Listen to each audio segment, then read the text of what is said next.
তোমরা যারা ক্লাস 11 অর্থাৎ একাদশ শ্রেণীর সেকেন্ড সেমিস্টারের ছাত্রছাত্রী আছো এবং তোমাদের যাদের শিক্ষাবিজ্ঞান বা এডুকেশন সাবজেক্টটি আছে, আজকে ক্লাসটা শুধুমাত্র তোমাদের জন্যই। আজকে ক্লাসে আমি তোমাদের গ্রুপ ডি সেকেন্ড ইউনিট থেকে গুরুত্বপূর্ণ একটি 5 নম্বরের প্রশ্নের আলোচনা করব। আমি সরাসরি প্রশ্ন এবং তার উত্তরের আলোচনায় চলে যাচ্ছি। তোমরা গুরুত্বপূর্ণ প্রশ্ন এবং তার উত্তরটি দেখে নাও। প্রশ্নটি তোমরা দেখতে পাচ্ছ। প্রশ্নটি আছে, ভারতীয় সমাজ সংস্কারক হিসাবে রাজা রামমোহন রায়ের অবদান। এই প্রশ্নটি তোমাদের পরীক্ষার জন্য খুবই গুরুত্বপূর্ণ। এই প্রশ্নটি তোমাদের একটু ঘুরিয়ে দিতে পারে। ভারতের কুসংস্কার দূরীকরণে রাজা রামমোহন রায়ের ভূমিকা, এভাবেও প্রশ্নটি আসতে পারে বা অবদান। উত্তরটি তোমরা দেখে নাও। প্রশ্নটি যেভাবে আসুক না কেন খুব ভালোভাবে উত্তরটি গুছিয়ে লেখা রয়েছে। নোটসটি তোমাদের পড়তে কোনো অসুবিধা হবে না, খুব সহজ সরল ভাষায় লেখা রয়েছে। খুব ছোট ছোট পয়েন্ট আকারে খুব ভালোভাবে লেখা রয়েছে। অল্প পড়লেই যাতে ভালোভাবে বুঝতে পারো, অল্প অল্পভাবে মুখস্থ করো, লেখো।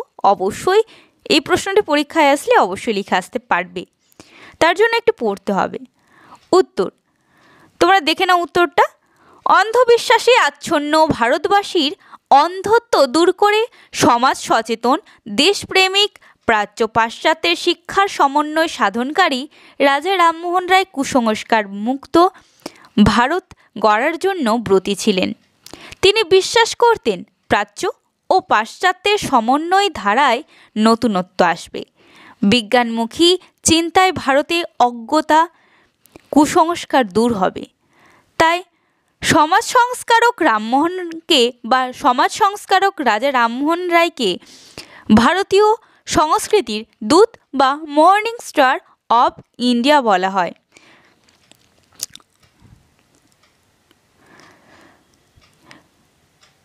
সংস্কারক হিসেবে ভূমিকা অর্থাৎ সমাজ সংস্কার হিসাবে কি ভূমিকা নিয়েছিল। প্রথম পয়েন্ট, সাব পয়েন্ট দেখতে পাচ্ছ, সতীদাহ প্রথার নিবারণ। স্বামীর মৃত্যুর পর জ্বলন্ত চিতায় তুলে দিয়ে সহমরণে বাধ্য করার বিরুদ্ধে রাজা রামমোহন রায়ের প্রতিবাদ আন্দোলনের ফলস্বরূপ 1829 সালে লর্ড বেন্টিং আইন করে, অর্থাৎ লর্ড বেন্টিংয়ের সহায়তায় সতীদাহ প্রথা নিবারণ করেন। অর্থাৎ সতীদাহ প্রথা বন্ধ করেছিলেন 1829 সালে লর্ড বেন্টিংয়ের সহায়তায় তিনি কিন্তু বন্ধ করতে পেরেছিলেন। এরপর 2 নম্বর পয়েন্ট দেখতে পাচ্ছ, কুসংস্কার দূরীকরণ। এই পয়েন্টটা তোমরা বুঝে নাও। রামমোহনের কুসংস্কার মুক্ত যুক্তিবাদী মন হিন্দু সমাজে প্রচলিত বাল্যবিবাহ, বহুবিবাহ, কৌলীন্য প্রথা, জাতিভেদ, অস্পৃশ্যতা, গঙ্গাসাগরে সন্তান বিসর্জন প্রভৃতি বহুবিধ সামাজিক কুপ্রথার বিরুদ্ধে বিদ্রোহ হয়ে ওঠে। প্রভৃতি কুসংস্কার বিরুদ্ধে কি বিদ্রোহ হয়ে ওঠে, এইগুলি বিদ্রোহী হয়ে ওঠেন তিনি।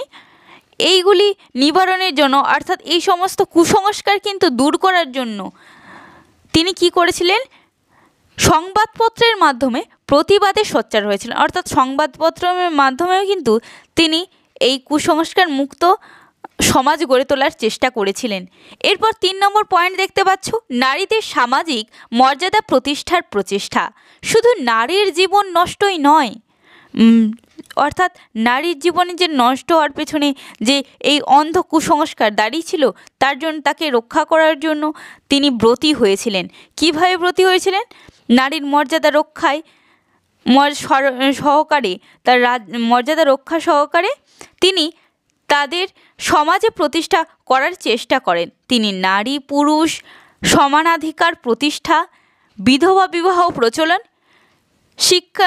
স্ত্রী শিক্ষা বিস্তার এবং বাল্যবিবাহ ও পুরুষের বহুবিবাহ রোধ করা প্রভৃতি ব্যাপারেও উদ্যোগী হন।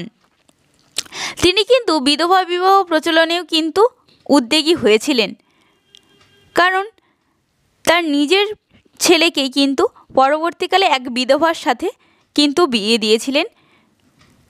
তোমরা সকলেই জানো, আর যারা জানো না সেটা জানতে পারলে।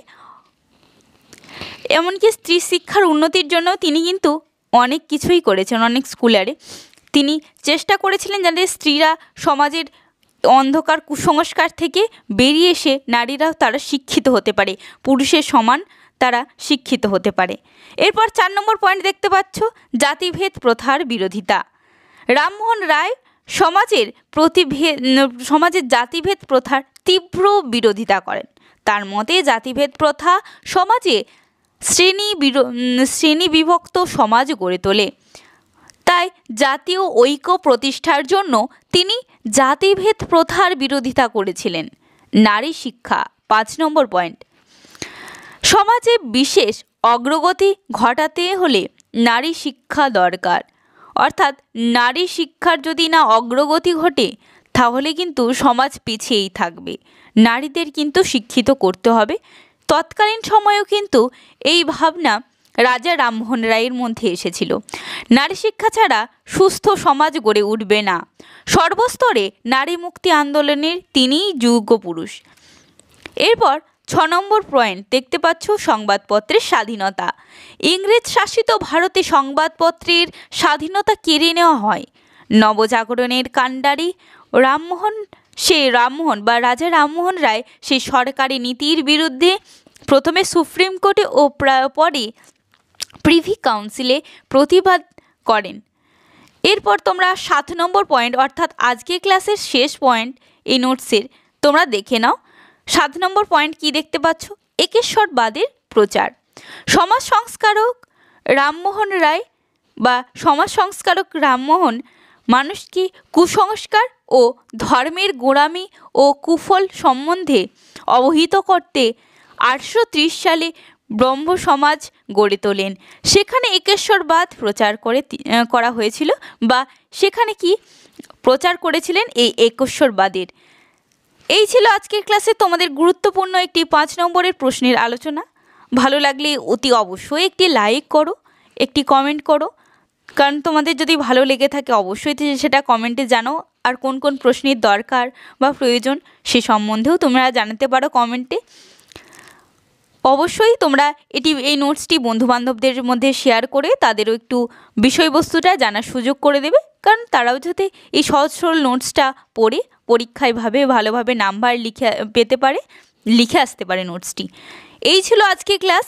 ভালো লাগলে অবশ্যই তোমরা এই চ্যানেলটি সাবস্ক্রাইব করে চ্যানেলের সদস্য হয়ে ওঠো। আজকের ক্লাসটা এই পর্যন্তই।